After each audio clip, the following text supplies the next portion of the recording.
பதிவில் சபரிமலையோட ரேரான old pictures தான் பார்க்க போகிறோம். சபரிமலைக்கு ஒரு 20-25 வருஷத்துக்கு முன்னாடி போனீங்கன்னா இப்படி தான் இருந்திருக்கும். இப்போ வாங்க பார்க்கலாம். இந்த இடம் உங்களுக்கு எங்கன்னு தெரியுதா? பம்பையிலேருந்து நம்ம மேலே ஏற ஸ்டார்ட் பண்ணுவோம் பாருங்க, அந்த இடம் இது பம்பா கணபதி கோயில். இந்த இடம் பார்த்தீங்கன்னா லெஃப்ட் சைட் போனீங்கன்னா நீலிமலை ஏற்றம், ரைட் சைட் போனீங்கன்னா கழுத பாதைன்னு சொல்லக்கூடிய அந்த பாதை.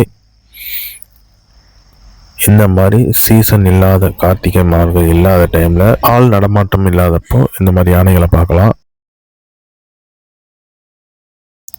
அடுத்த பிக்சர் பார்த்தீங்கன்னா இது உங்களுக்கு தெரியும், சபரிபீடம்.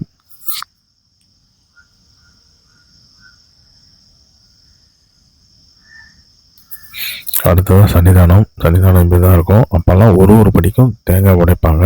அதை தான் நம்ம படிக்கான்னு சொல்லிட்டு எடுத்துகிட்டு போவோம். அடுத்தது பார்த்தீங்கன்னா மஞ்ச மாதா கோயில்.